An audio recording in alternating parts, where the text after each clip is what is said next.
We are live. Hello, everyone. Welcome to Apologetica Creștinismului Pur. My name is Vasile Sambor, and I'm here today with a very special guest from America, originally from New Jersey, but now living in New Carolina.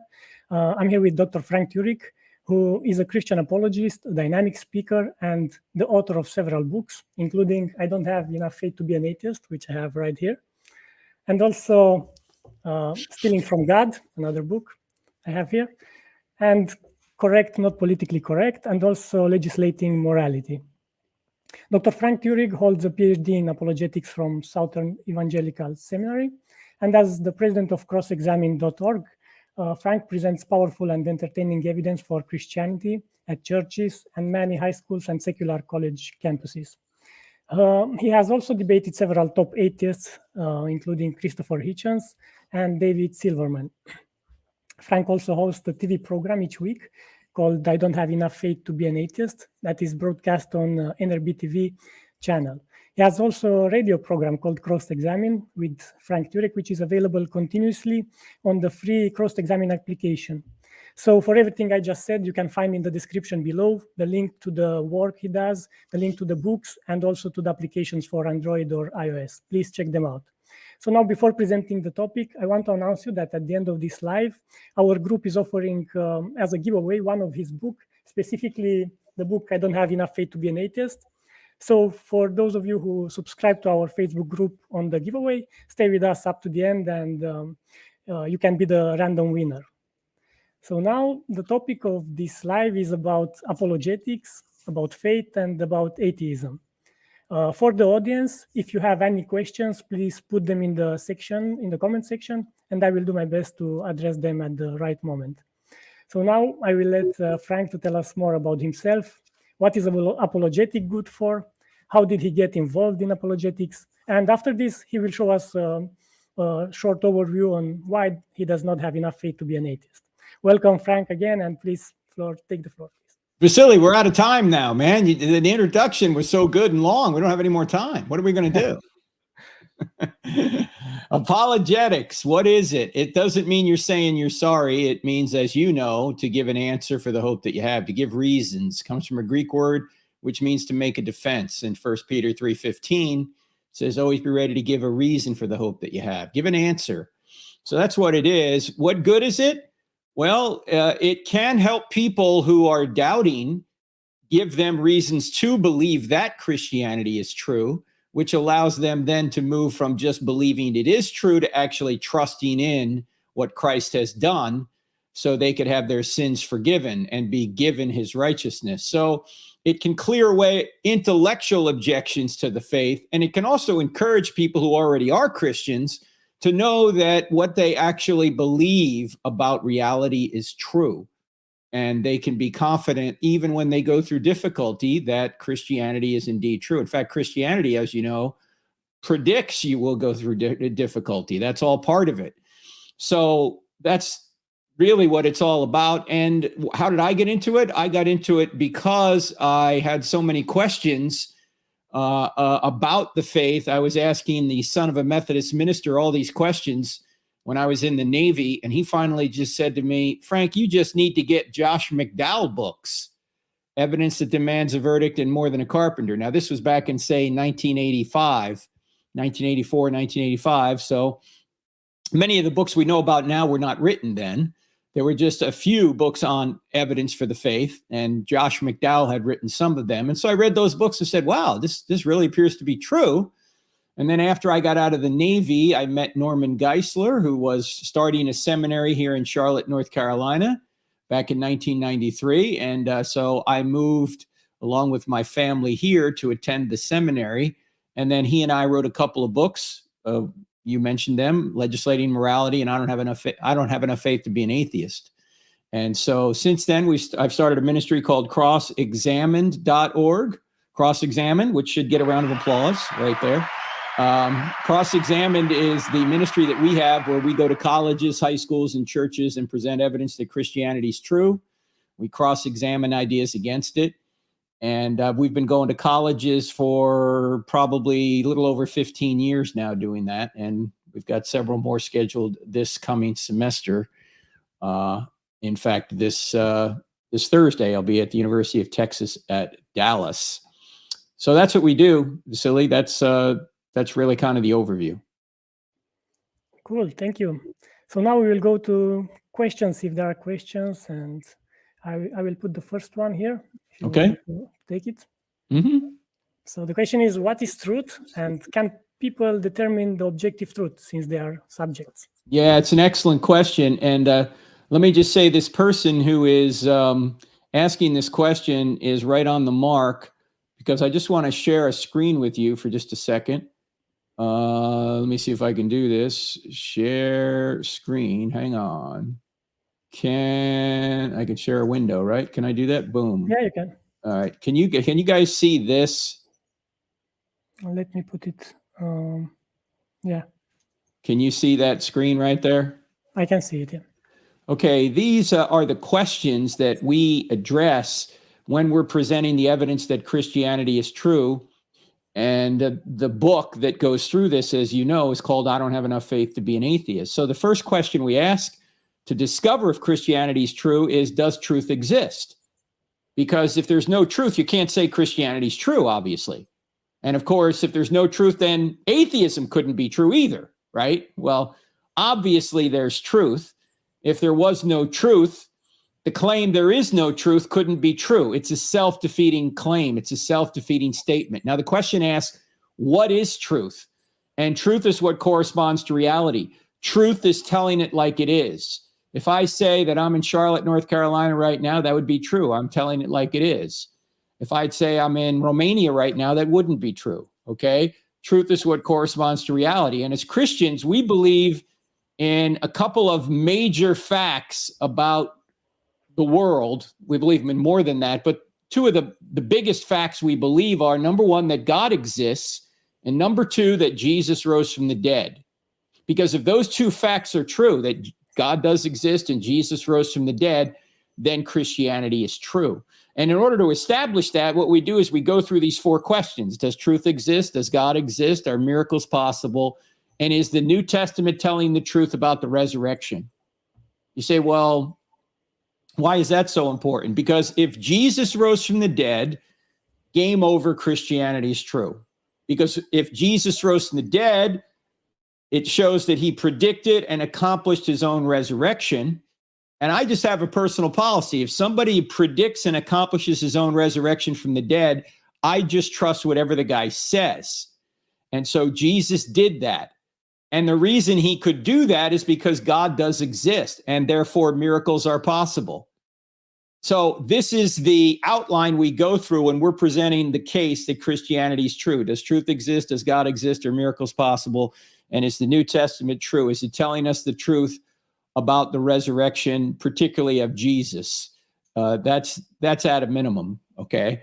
And how do we determine objective? We don't determine objective truth. We discover objective truth. We don't determine what's true. We discover what's true. And how do we do that? We use our senses, and we rely on the laws of logic.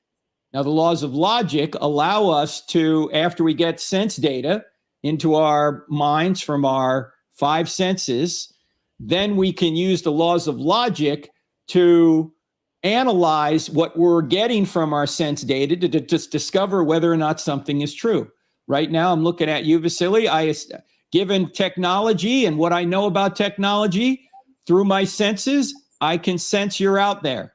And it is true that you and I are having a conversation right now. Now, could I be wrong about that? Yeah, I could be wrong. You could be a robot. You could be somebody else. You could be an imposter. Yeah, okay, that's all true. But that would be a truth claim too, wouldn't it? If you were an imposter, it wouldn't really be you, okay? So no matter which side you come down on, you're asserting some sort of truth, whether you claim we're having a conversation now or whether we're not. That's right. Thanks. Okay. That's good. I will show you the second question, which is quite related. It says, can all religions be true? Not if they teach opposites, and they do. I'll just give one set of opposites. Christianity teaches that Jesus died and rose again. Islam teaches he didn't die, and therefore he couldn't have resurrected because he didn't die. He was taken straight to heaven, according to them. Both of those positions can't be true. Either Christianity's true or Islam's true on that, but they both can't be true, right? Now, this doesn't mean that every world religion is completely false. Islam teaches some true things, right? They teach there's a God. They teach you how to pray. They teach you how to help the poor. These things are all true. What I'm saying is that if Christianity is true, then anything that disagrees with Christianity on the points that Christianity puts forth has to be false. I'm not saying that everything in every other world religion is false. I'm saying that where they disagree with the truth, they would have to be false. And if someone were to say all religions can be true, they're claiming that people who say all religions can't be true are wrong, right? Everybody is claiming certain things are true and other things are false. So you can't get away from it. Okay, let's see. I have another question. This seems a bit more difficult. If God created time, does that mean that creation does not require time? How does it work? How does it work? Well, as far as we understand it at this point, when God created the universe, he created time as well. In fact, according to Einstein's theory of general relativity, space, time, and matter are correlative. They came into existence together. So there was no space-time or matter prior to the universe being created, from what we can understand. And when I say prior to, I don't mean chronologically prior, I mean ontologically prior, meaning there was nothing, no space, no matter, no time. And time and space and matter were created at a definite point in history. Prior to that, ontologically, there was no space, time, or matter. Now, if that's true, and that's what the science is showing, and that's what philosophy tells us, that time had a beginning, whatever created time can't be inside of time, right? And whatever created time, if it's outside of time, that would mean whatever created time is eternal. And if you're eternal, do you need a cause? No, because you haven't had a beginning. If you don't have a beginning, you don't need a cause. So the being that's outside the universe that created the universe is eternal. It wasn't caused. It didn't have a beginning. That being is what we call God. That being is what Aristotle called the unmoved mover. That being is the uncaused first cause. So God did create time and matter and space with it. And for those of you that know a little bit about Einstein's theory, space-time and matter are sort of like a fabric. I know it's hard to get our minds around, but they're correlative. They had a beginning and they came into existence together. Okay, thanks. There's another question, this time related to the resurrection, I guess. Mm-hmm. It says, where did Jesus went when he rose to heavens? Will he come back as in Revelation 4 through a door from heavens? I'd have to look at the Revelation 4 passage to discover what he means by that. But where did Jesus go when he rose to the heavens? Well, now here we are, we're asking a where question about a non-where place. Because technically, heaven hasn't been created yet. Well, what do you mean? There's no heaven? Well, when we say that somebody dies now and they die in the Lord, in other words, they've accepted Christ, they're absent from the body, but they're present with the Lord, right? But they're an immaterial being. They don't have dimension. They're not material. There's not a place they go that has a latitude and a longitude. Okay. There's not a physical place they go. They go to a spiritual place. Now, at the end times, God, when Christ comes back, he is going to reunite our immaterial souls with our physical bodies and resurrect our physical bodies. And heaven will be a remade heaven and earth. So I know we say when people die, they go to heaven. That's not technically correct. When they die, they go to be with the Lord, but the Lord is not in a space-time, it's not in the space-time continuum.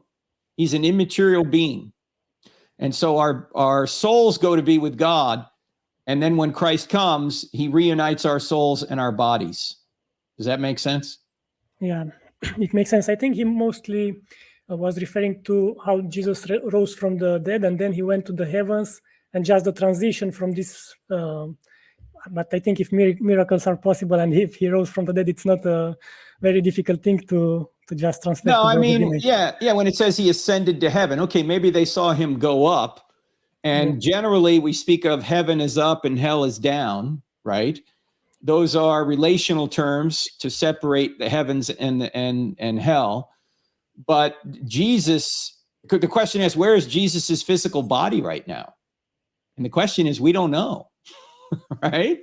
He's in some kind of dimension, right? He still exists, but we don't know. But when we die, we don't have a physical body, not yet. We're going to get one, and it'll be incorruptible. In other words, it won't break down. But right now, when people die, they don't get that body. They're immaterial. That's right. So the next question is, why do you think the Bible is the Word of God? Because Jesus thought it was. And you say, well, you're begging the question. How do we know what Jesus thought? Because when you look at the New Testament documents, scholars can ascertain whether the things Jesus said he really did say, according to what the documents say. And we know enough about history and enough about how to interpret these documents and uncover them and analyze them to say that Jesus said, I believe he said everything in the documents, but you don't need to believe that in order to know that Jesus, A, claimed to be God, B, died and rose again to prove he was God, and said things like, all authority in heaven and earth has been given to me, right? And God, give me glory I had with you before the foundation of the world, things like this. Jesus was claiming to be God himself in human flesh. And if he is God in human flesh, whatever he teaches is true. Jesus taught the entire Old Testament as the word of God, and he promised the New Testament. So we could go through those 4 questions I put up before, Vasile. Does truth exist? Does God exist? Are miracles possible? Is the New Testament telling the truth about the resurrection? And point out that the Bible is the word of God through that process. And that's what the book, I Don't Have Enough Faith to Be an Atheist, does. It takes 448 pages to do, so I can't sum it up here. But to give a very brief answer, the reason we think the Bible is the word of God is because Jesus thought so. Great. We have another question from one of our person from the audience. He say, how can it be eternal, speaking about God, if it's outside of time? The concept of eternity implies an infinite amount of time. Yeah, that's a good question. Now, Augustine wrote on this quite a bit, and he distinguished between time, eternity, and aveternity. Now, I haven't read that in a while, so I'd have to go back and look those up. But eternity is not endless time. In fact, time can't be eternal, because if it was, today never would have gotten here. And this is one argument, by the way, for the beginning of the universe. There can't be an infinite number of days before today, because if there were an infinite number of days before today, then the day we're in right now never would have arrived, because there's always a day prior to this that you'd have to live. In fact, there's an infinite number of days prior to this that you'd have to live, if there's an infinite number of days, which means this day never would have gotten here. But since this day is here, there's only a finite number of days before today. And if there's a finite number of days before today, then time had a beginning. And if time had a beginning, as we said earlier, whatever created time can't be inside of time or made of time, because time didn't exist. So the cause must be spaceless, timeless, immaterial, powerful to create the universe out of nothing, personal in order to choose to create. Only persons can make choices, and to go from a state of nothingness to a state of creation, someone had to make a choice, and only persons with a mind can make a choice. Also, the being would have to be intelligent in order to make a choice. So from one argument, this is called the argument, the cosmological argument, the argument from the beginning of the universe, we discover that there has to be a spaceless, timeless, immaterial, powerful, personal, intelligent cause. We haven't opened the Bible yet, but we can derive from just observing what's around us and thinking about it that there has to be an uncaused first cause that's outside of time. So eternity is not endless time. Eternity is a state that God is in, and we're not eternal. We get eternity. In other words, we acquire immortality, but we had a beginning. God didn't have a beginning and won't have an end. We have a beginning, but won't have an end. I think the confusion comes from the idea that some dictionaries show that eternity can be an infinite time. But actually, the theology dictionary says that the first definition says that eternity is timelessness, so outside time. Right. So yeah. And think about it. You never would have gotten to today if there were an infinite number of days. You can't traverse an infinite number of days. We will have a question about infinite regress of causes. So, okay. But up to now, right now we have this. How do you deal with all the atrocities in the Bible, especially in the Old Testament? Yeah, well, it depends on who's asking. If it's an atheist, I ask them, by what standard are you judging anything to be right or wrong? Right? If you're going to say that, say, killing the Canaanites in the Old Testament is wrong, by what standard is it wrong? You're assuming a standard when you say that's wrong. But if you're an atheist, that means there's no purpose to life, and there's nothing outside of human beings that is a standard. So if you have an objection to killing the Canaanites, that's just a personal opinion. It's not based on a standard. It's not saying that the Canaanites were inherently good or that human beings are even inherently good. According to atheism, nothing's inherently good or bad. Things just are. Things just happen. We're just molecular machines. We're just moist robots.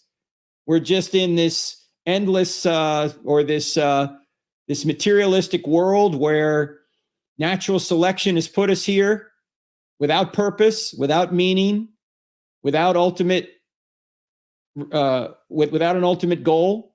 Well, if that's the case, human beings aren't important anyway. So why not kill the Canaanites and everybody else if there's no God? The objection presupposes God. Now, it's a good question for an atheist to ask a Christian to say, well, okay, you're claiming your God's a God of love. Let's assume he exists for a second. Why would he kill these people? Good question, right? And what we do is, and we point this out, you can go to our YouTube channel to see a longer answer to this because this question comes up a lot on college campuses. But one answer, of course, is the fact that when God decides to kill the Canaanites, is it arbitrary? I mean, does he just wake up one morning and say, the Canaanites, I want them dead? No, that's not what happens. What happens is God is patient with them for 400 years. And it comes to a point where they're so evil, they're actually sacrificing their children to a metal idol known as Molech. They'd heat this metal idol up to an enormously high temperature. And this idol would have these metal arms. And then these Canaanites would put their children on these metal arms and basically watch their children sizzle to death. And even the Israelites began to do this. They were sacrificing their children to Molech.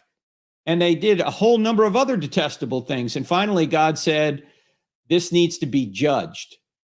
So killing the Canaanites was not a matter of arbitrary killing. It was not a matter of genocide. It was really sinocide. It was God finally saying, this needs to end. And so he sends the Israelites in to drive them out of the land. And there, as you know, Vasile, there are two views on this. There's a view that says God wanted everybody dead. That's what the literal reading is. And then there's another view that Paul Copan puts forth in his book, Is God a Moral Monster? That these kill everybody commands were hyperbolic ancient Near East exaggerations to say you need to defeat them soundly. And one of the reasons Paul Copan says this is he analyzes ancient Near East literature, but he also says, if you look at, say, Deuteronomy chapter 7, where it says, wipe everybody out, the women, the children, the animals. And then like 2 verses later, it says, and then don't intermarry with them. And you're thinking, wait a minute, if everybody's wiped out, why would you say don't intermarry with them? Because the command really meant drive them out of the land, defeat them soundly. It didn't mean that everybody would be annihilated. Because if everyone was annihilated, it would make no sense to say don't intermarry with them because everyone would have been dead. All right. So killing the Canaanites was an example of judgment. And it wasn't just on Canaan, it was also on Israel. Because what did God tell Moses to do after they were caught worshiping the golden calf? 3,000 were killed that day. Why? It was judgment. It wasn't genocide. They were killing Israelites. It was judgment. And by the way, we're all heading for the same place. We all deserve judgment. The only way we're going to avoid judgment, the only way we're going to avoid justice is if someone takes our punishment on himself, and that's what Jesus does. Thank you. This is news to me because I have the book of Paul Copan, but I haven't read it yet, so this is interesting. You haven't read Paul Copan's book yet? I have it here, but I haven't. Read it. It's just behind me. So that was an interesting view. And okay, now we're going to another question, which is related to, so someone says like this, someone said that evangelists copied each other or they are cross-referenced, so therefore they aren't trustworthy. Can you explain the issue, please? So well, if they copied from one another, then they're very bad copyists because there's a lot of unique material in each of the Gospels. In fact, there are similarities, and Matthew and Luke may have used Mark as a source, but obviously they have a lot of different information in the Gospels as well. I mean, you look at the Gospel of Luke, there are things in the Gospel of Luke that don't appear anybody else. Like, for example, Luke 15, the famous prodigal son passage, that's only in Luke. You know, where does he get that? And by the way, people, when they bring this up, they're talking about the synoptic Gospels, which are Matthew, Mark, and Luke. John is a different gospel. It doesn't cover the same kind of information. But you would expect if people were covering the life of Jesus, they would have a lot of the same stories in there because Jesus is a real historical figure. They're not making stuff up, right? I mean, if they were, how would they have the same information in there? And if they were copying directly from one another, they wouldn't have these variances in there. They wouldn't have this different material in there and even different ways of saying the same thing. So yes, there is some similar material among the synoptic gospels, but there's also unique material. And that's exactly what you'd expect from people who are eyewitnesses or new eyewitnesses. Here's a problem for the skeptics.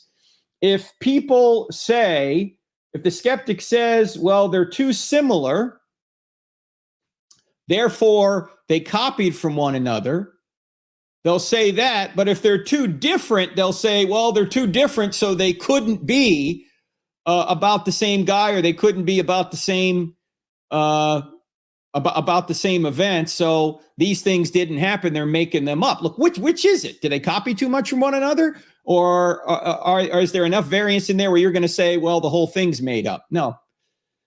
You can't have it both ways. If you look at the New Testament documents have eyewitness details in them that only an eyewitness would know. And by the way, we cover this, and I don't have enough faith to be an atheist. It also has things in there that it has people in there that we know exist outside the New Testament. People like Pontius Pilate and all the Herods and Agrippa and Felix and John the Baptist, and Jesus himself is mentioned outside the New Testament. These are all people known to exist either through other writers or through archaeology. And there's another aspect of this which shows they couldn't have invented it. They're called undesigned coincidences. I don't know if you've heard of this, Vasile, or not, but undesigned coincidences is the idea that the New Testament writers are how do I put this? It's hard to describe without giving an example. They are cross-verifying what each other say inadvertently. They're not trying to do this. It's undesigned. In fact, let me just give you one example. If you read the Gospel of Luke, Jesus comes before Pilate, and Pilate asks him, "Are you the king of the Jews?" And according to Jesus, or according to Luke, Jesus says, "You've said so." In other words, yep, I'm the king of the Jews. And immediately Pilate goes out to the Jews and he says, "I find no fault in this man." And you're thinking, wait a minute. It appears that Jesus just agreed with the charge that the Jews were bringing forth, that he's claiming to be a king. So why does Pilate say he's not guilty when he just admitted that he is the king of the Jews, right? So it leaves a question in your mind. But then you go over to the Gospel of John, and John has more dialogue between Pilate and Jesus. And in John, Pilate says, "Are you the king of the Jews?" And Jesus says, "I am. But my kingdom is not of this world." And so then Pilate goes out and says to the Jews, "I find no fault in this man." In other words, Pilate thought, okay, he claimed to be a king, but he's kind of a loony, you know? He's not claiming to be a king here. He's no threat to Rome. He's no threat to me. He's no threat to Caesar. He's claiming to be a king of, another world. Okay, fine. He's a bit of a loony. He goes out to the Jews and he says, "I find no fault in this man." Now, what the question that's brought up in Luke is answered by John inadvertently. They must have had data about the same event, even though they didn't record it the same way. In other words, the event must have really taken place. Otherwise, they wouldn't have this cross-verification. It's called an undesigned coincidence. One other one. At one point, one gospel says that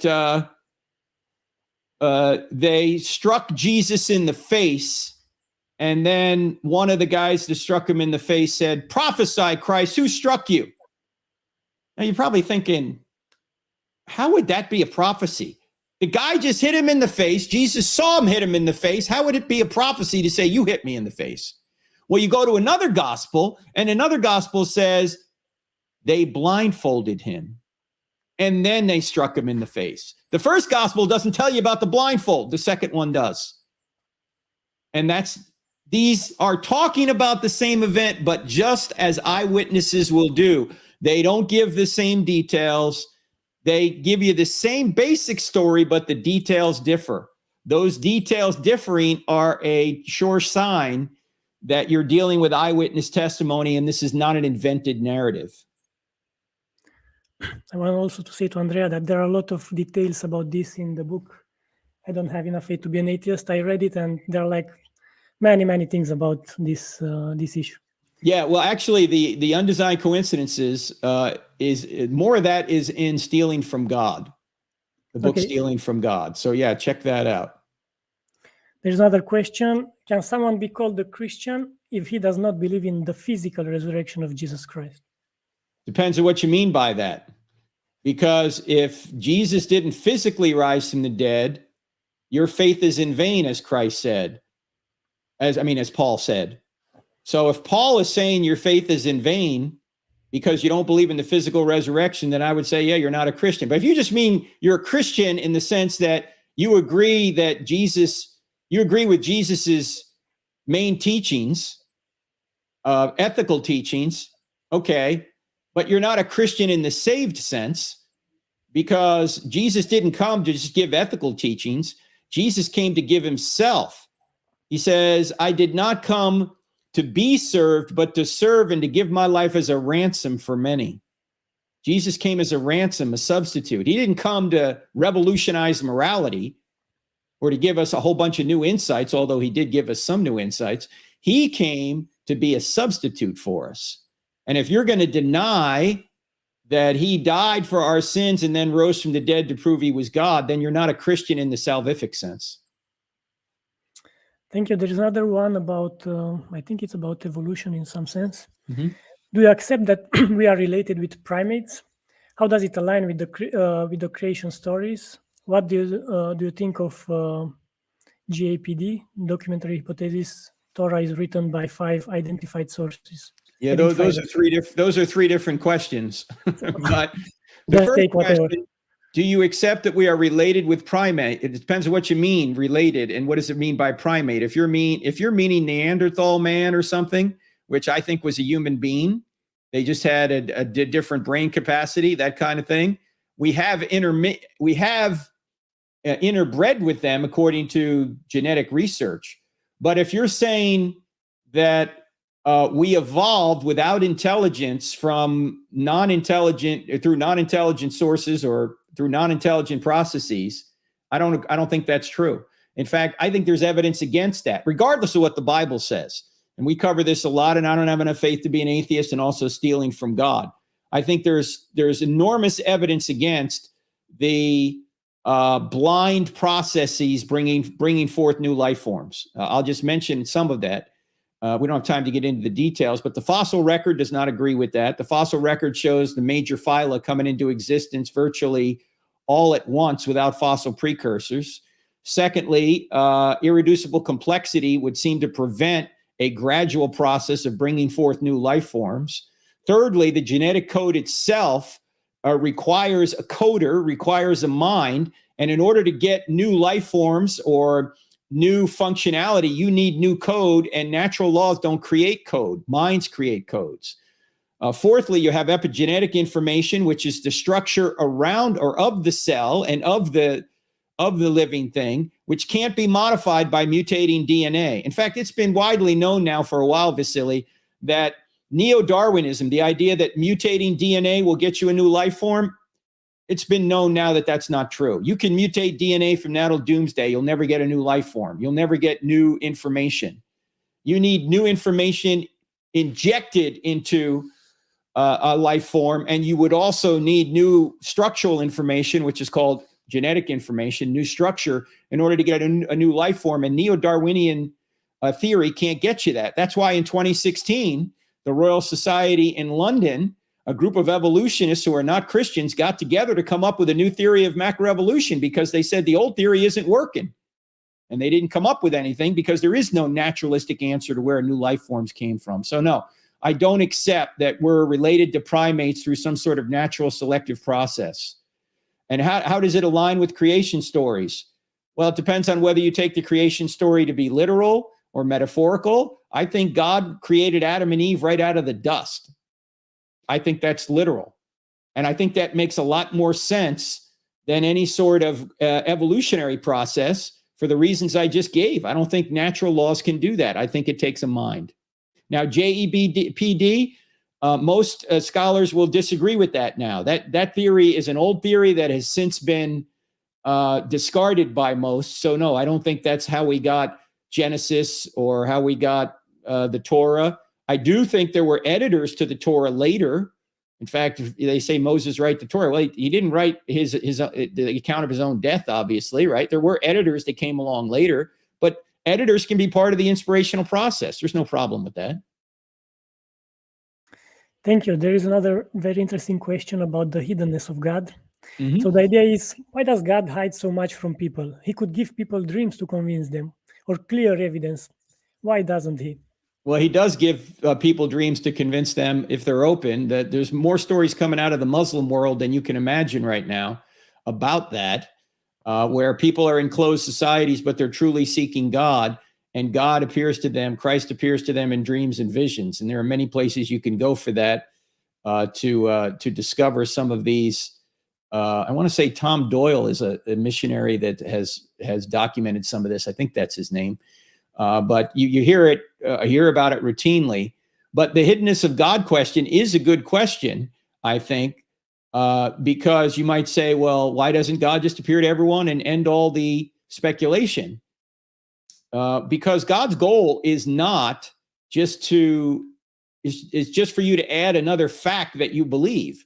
God isn't necessarily interested in you believing that he exists. He wants to go to a relationship with you where you accept what he's done.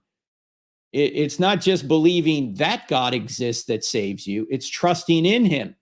James, the half-brother of Jesus, who wrote that little book in the New Testament called James, says even the demons believe that God exists, but they tremble. Do you know the demons believe that God exists better than we do?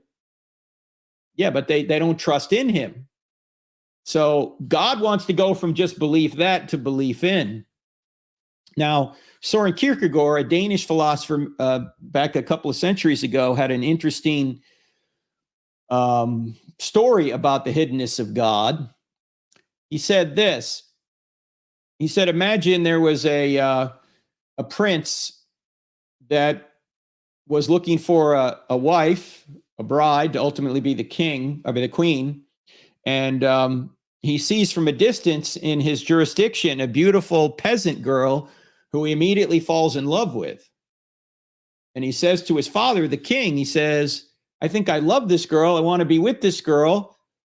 But how can I win her hand in marriage? If I go to her with being the prince, she may just accept my invitation so she can one day be the queen. I wouldn't really know if she loved me or not.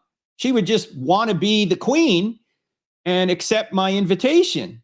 So how can I do this? How can I win her hand in marriage and know that she loves me?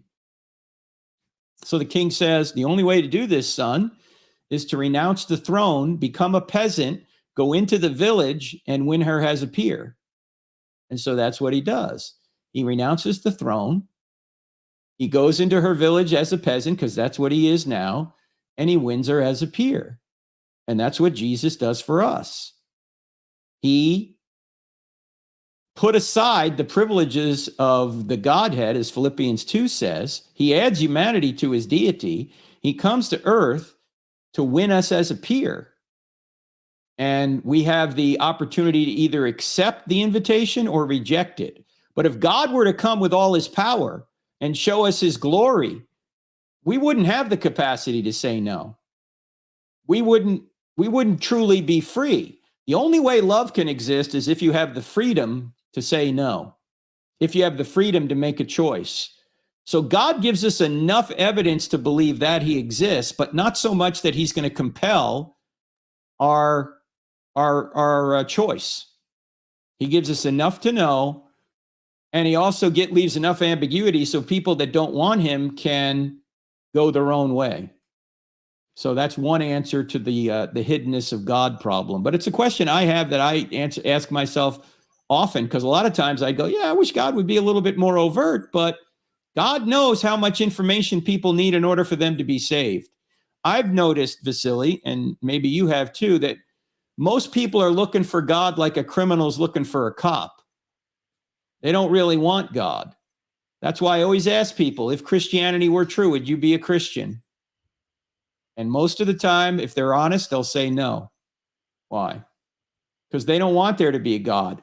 They want to be God of their own lives. They're not on a truth quest or on a happiness quest. It's not so much about the hiddenness of God or even the existence of God. It's about their resistance to God. They don't want God to exist. So God gives us enough to know, but not so much that he's going to try and compel belief. That was a nice story. I didn't know it about Kierkegaard. So the next question is about miracles. How would you argue with someone who does not believe miracles are possible? So you already mentioned a bit previously, but if you can put it in a nutshell. Sure, I would ask them, look around, you're living in a miracle. This universe is a miracle. This universe came into existence out of nothing. It had a beginning. In other words, the greatest miracle in the Bible is not the resurrection or the virgin birth or part in the Red Sea or Jonah even, or Noah. The greatest miracle in the Bible is the first verse. In the beginning, God created the heavens and the earth. If that verse is true, every other verse is at least possible. Well, the evidence shows, as even atheists are admitting, that the data for the first verse is true, that the universe had a beginning. Now, they don't believe it's God, the atheists, quite obviously, but what else could it be? I mean, space, matter, and time had a beginning. There must be something beyond space, matter, and time that brought it into existence. Now, if God can create the universe out of nothing, can he resurrect Jesus from the dead? Of course he can. Can he part the Red Sea? Can he do the Jonah miracle, the Noah miracle? He can do any of these things. These things are easy for God to create the universe out of nothing. So when people say they don't believe in miracles, I say, look around, you're living in one. This universe is a miracle. And since God does exist, miracles are possible. Now, maybe the question might be, well, why don't we see more miracles? Okay, why don't they happen all the time? Well, if they happened all the time, they wouldn't be miracles, right? Miracles are special events to get our attention that God is doing something unusual. But look, if resurrections occurred all the time, what would the resurrection of Christ mean to us? Nothing. You go to somebody and you go, Jesus rose from the dead to prove he was God. And the guy goes, so what? Uncle George just rose from the dead 2 weeks ago. Now I got to give the inheritance back. No, it's got to be a rare event if it's going to get our attention. If things like this happened all the time, they wouldn't get our attention as special acts of God. So miracles have to be rare. This is a question related to the previous question about atrocities in the Old Testament. Mm-hmm. And he says, what if I just see that God is unjust with his punishments without making a moral statement and calling it right or wrong? Justice is much easier to conclude than morality. Well, no, justice depends on morality. Justice is giving people what they deserve. Well, that implies that there's a moral standard by which you're discovering what people deserve, right? Justice itself is a moral concept. It would be unjust to give people what they don't deserve. So, or not giving them what they deserve. Actually, there are three concepts here, as you know. There's justice. Justice is getting what you deserve. There's mercy, not getting what you deserve. And then there's grace, getting what you don't deserve, like being forgiven or given the righteousness of God, that kind of thing, which is what Christ does for us. So you can't know what justice or injustice is unless you know what justice is. I'm sorry, you can't know what injustice is unless you know what justice is. And those are moral concepts. You can't divorce justice from morality. It's part of it. Okay. There's another question saying, can there be an evil God? Maybe you know the evil God challenge from Stephen Law, or how is his name? Something like that. Well, the problem presupposes that there has to be good. Why? Because you wouldn't know what evil was unless you knew what good was. And you wouldn't know what good was unless God existed, because God, by definition, is what we mean by good. If there's no standard outside of ourselves, you can't say anything's good or bad. So God, the ultimate reality can't be evil. Ultimate reality has to be good. You say, why is that? Because evil doesn't exist on its own. Evil only exists as a lack or a privation in a good thing. Evil is like cancer. If you take all the cancer out of a good body, you got a better body. What happens if you try and take all the body out of the cancer? Right? You got nothing. It doesn't exist on its own. Evil is like rust in a car. If you take all the rust out of a car, you got a better car. What happens if you try and take all the car out of the rust? You got nothing. In other words, evil doesn't exist on its own. It needs good in order to exist. In fact, Satan himself requires goodness in order for him to exist. Because Satan has good qualities. He has mind, emotion, and will. Those are good qualities, but he uses them to do evil. So Satan must borrow good qualities from God in order to do evil. In fact, this is why C.S. Lewis famously said that strict dualism will not work. In other words, there aren't equal and opposite forces out there, a good force and an evil force, because the evil force has to borrow from the good force and even to exist. So ultimate reality is goodness. Ultimate reality is not evil. Ultimate reality must be goodness, because goodness can exist without evil, but evil cannot exist without goodness. I think this is the Augustinian view of evil, no? Yes, evil is a privation. Privation of good, yeah. Privation of good, yeah. Now there is another question which I'm also interested about how you will say. How do you define an atheist, an agnostic, an apatheist, and how to interact effectively with them? Well, you know, the atheists are known now to say, excuse me, I'm not taking a position here, I just lack a belief in God, right? They try and define atheism as a lack of belief in God. Instead of arguing over semantics, I think all you want to do when somebody says that is this. Let me give you a proposition. The proposition is God exists. Do you agree with that proposition? Do you disagree with that proposition? Or are you not sure? If you agree with that proposition, then you're a theist. If you disagree with that proposition, you're an atheist. If you're not sure, you're an agnostic. right? If you want to argue over definitions, go right ahead, but that's really the bottom line. What do you think is true about that particular definition or that particular claim that God exists? Now, I think the more difficult person to bring along is the apatheist. The person just doesn't care, right?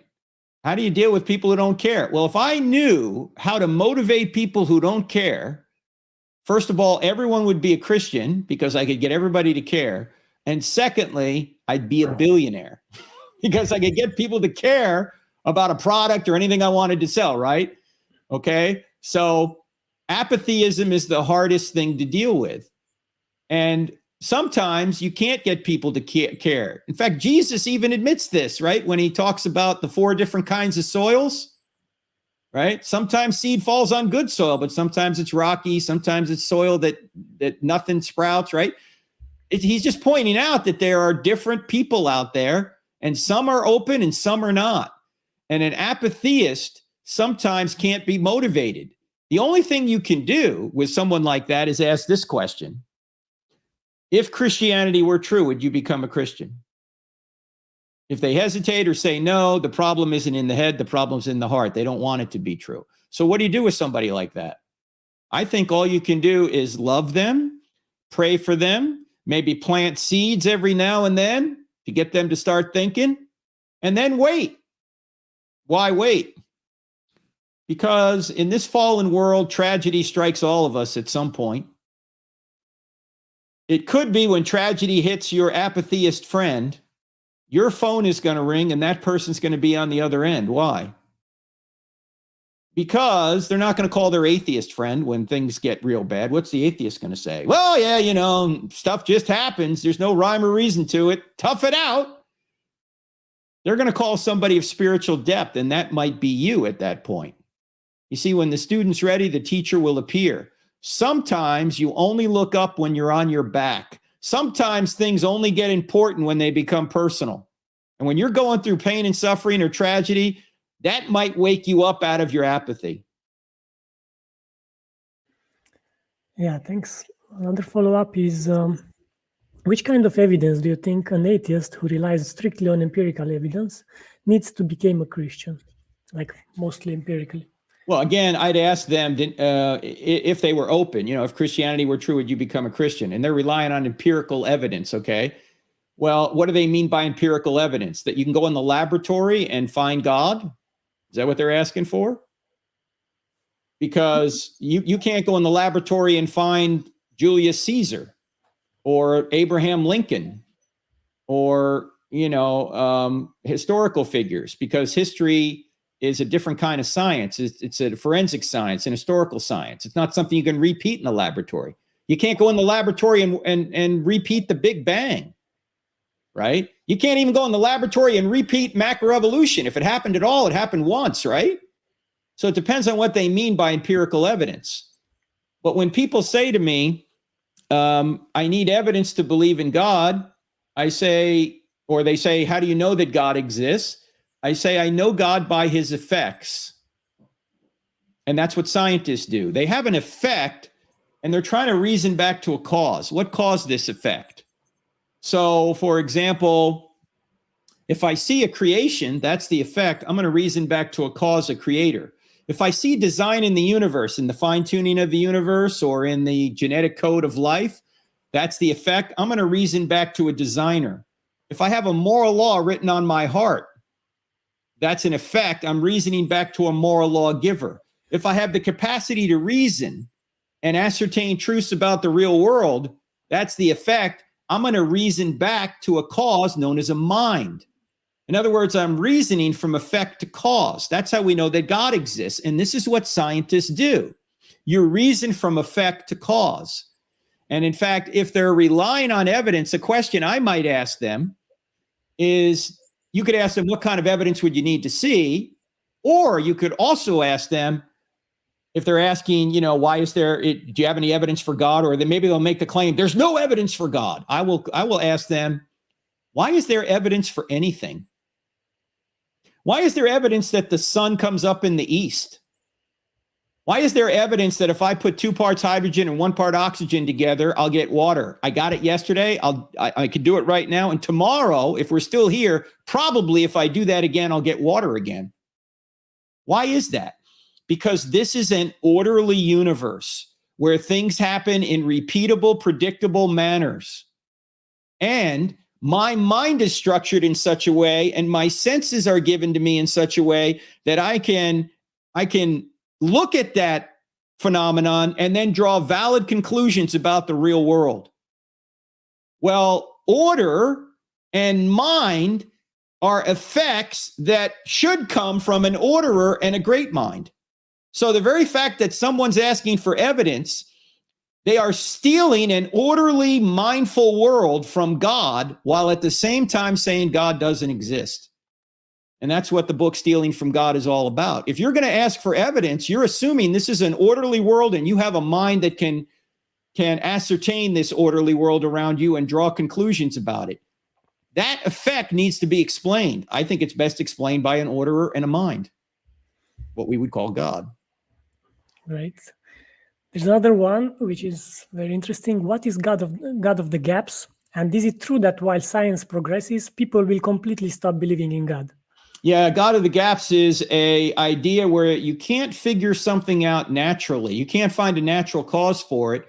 And so you have a gap in your knowledge and you say, well, since I can't figure out a natural cause, I'm just going to plug God into this gap and say God did it. For example, maybe we thought in ancient times or centuries ago that thunder and lightning proved the gods were mad at us, right? And so we couldn't figure out a natural cause for thunder and lightning. So we said, maybe the gods are just mad. That would be a God of the gaps argument. That would be an illegitimate way to reason. Why? Well, just because you can't find a natural explanation for something doesn't mean there isn't one. Now, when we posit that there's a God, say, creating the genetic code, let's say, that's not a God of the gaps argument. Why?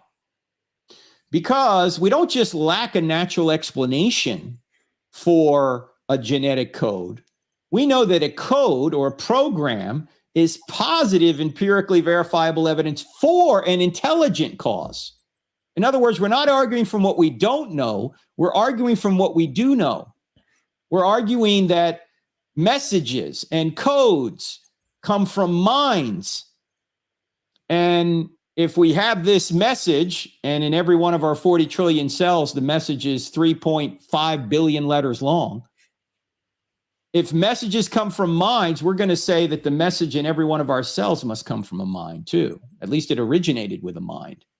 So that's not a God of the gaps argument. That's reasoning from what we do know. It would be like if you're walking along the beach and you see in the sand, John loves Mary. It wouldn't be a God of the gaps argument to say, well, John or Mary did this, right? You don't just lack a natural explanation. You know, you're not going to say, well, the wind or the rain did that, or the crabs came out of the water and did that. You're going to say there had to be a mind that did this. John or Mary did this. So you're not putting God or an intelligent being in the gap of your knowledge illegitimately. You're saying that John loves Mary is positive evidence for a mind. The same thing is true with the genetic code in every one of our cells. Yeah, I'm just thinking, can you apply this to all the theories like evolution or Big Bang? You can say it's out of the knowledge. So you didn't know previously, so you put this theory. So you can say it's used for the gaps. Yes, it is. And it seems to me, with regard to the creation of the universe, you're never going to find a natural cause for the creation of all nature, right? Nature itself was created. Nature's the effect, so nature can't be the cause. There must be something outside of nature that brought it into existence. As we said earlier, that cause must be spaceless, timeless, immaterial, powerful, personal, and intelligent. 6 attributes of a being that could be God outside the universe. So, and science, by the way, science doesn't progress at all. Scientists progress. Science doesn't say anything. Scientists say things. So when we say science progresses, we're meaning that scientists are finding more and more cause and effect in the universe. But one question you need to ask yourself is, why is there cause and effect at all? Why is this universe orderly and reliable? Why do things happen over and over again that we can predict? And why, again, can our minds detect this? Because there's an orderer and a mind out there that has created this orderly universe and gives us the ability to know it. In other words, we've got this effect, this order, and this reason capacity we have in our minds to even to do science, and that should point back to a being like God. Here I have a question. I think you should ask him if Christianity would be true, he would become a Christian. Mm-hmm.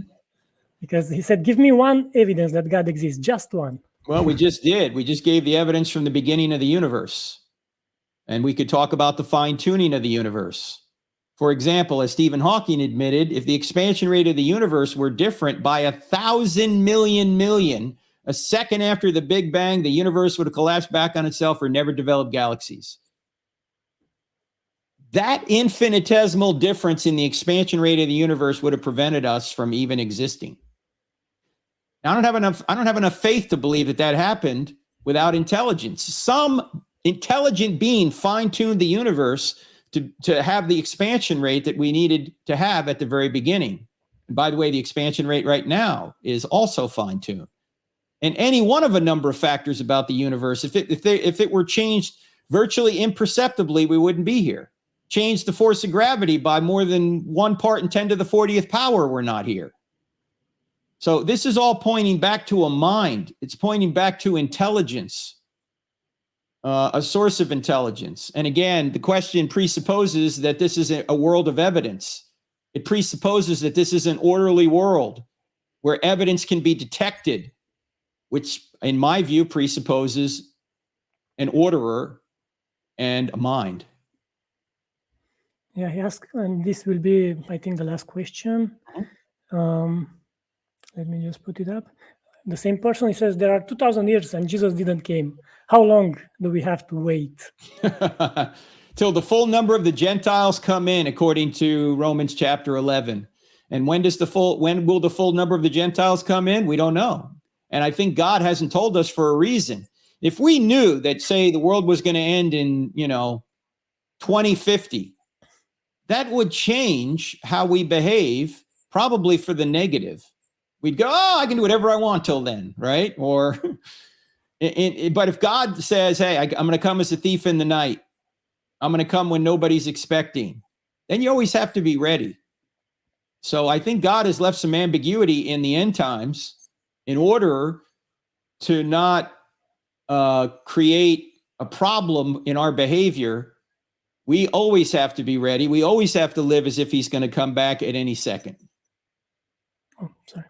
Okay, so now I will go to the giveaway just for a moment, and we'll pick up the winner. Let me put this on the screen.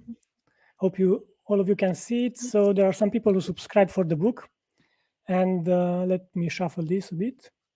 Let's go and see the winner who will win the book.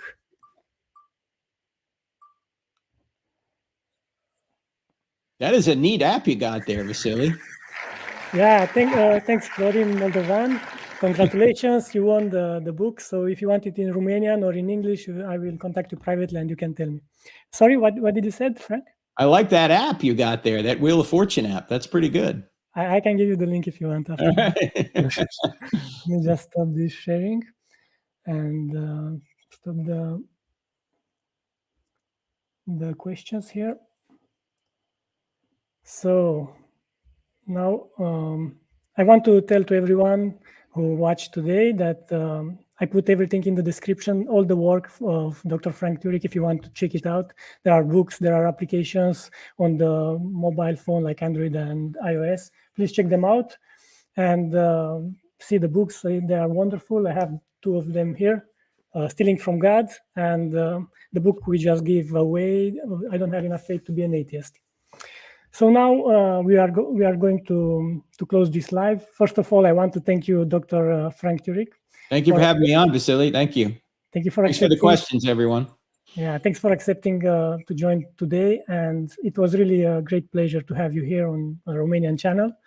I wish that God will bless you with everything you do in your ministry, and thank you very much. I also want to thank our audience for staying with us up to now and for addressing very interesting questions. And since you are our guest, I would like to let you tell something to our audience. How did you felt on the show, and wrap it up, and we will close with that. I will also show you a comment. It says, "Hi, Doctor, nice discussion. I'm glad you accepted the invitation for this discussion, and I hope to see you again in the future. Until then, I want God to bless your work." Well, thank you so much. I thank you for the great questions. You guys had a lot of great questions in here. And there's a lot more of these short videos on our YouTube channel, crossexamined.org. So check them out there if you want to go further. And you can also check out our website, Cross Examined. And there's an app as well, 2 words in the App Store, Cross Examined. So you can listen to our podcast, which is on once a week. It's called I Don't Have Enough Faith to Be an Atheist. Well, thank you very much, and hope to see you again soon. Bye-bye. All right. Thank you, Vasile. God bless everyone. Appreciate it.